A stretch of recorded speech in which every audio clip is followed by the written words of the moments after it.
Hello students, hope you all are fine and are studying at home. So today we are going to learn about a poem God Save the Beetle written by Ruskin Bond.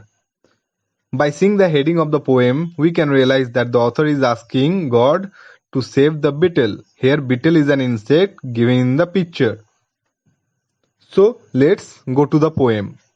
Lord, please give some sense of direction to this beetle, who keeps blundering through the open window and falling into the goldfish bound. So, the poet is requesting God to give the beetle an idea of where to go because it is entering in his room by mistake through the open window and is falling into the bowl of the goldfish. Twice I have kept him from drowning and returned him to the garden.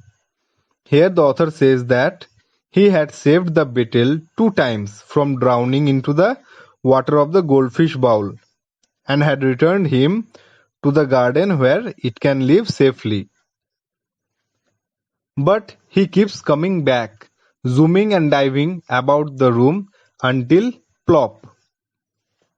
But what happens is that the beetle is coming back to the author's room again and again and is falling into the water bowl, making a plop like sound.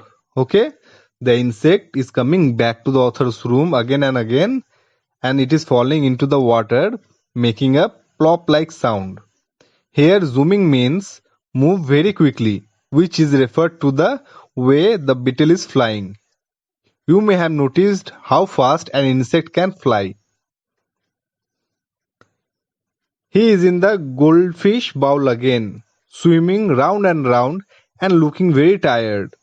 So once again, the beetle comes into the author's room and falls into the goldfish bowl and then swims round and round, looking very tired.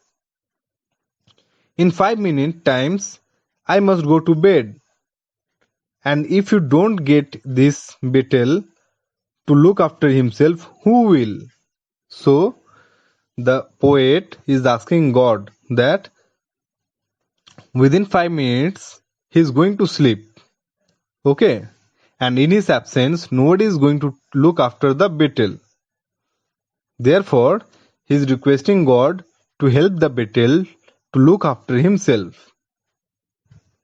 Besides, it makes the goldfish nervous. And on the other hand, the goldfish is also tensed about what will happen to the beetle if it falls into the water bowl again when the author is sleeping.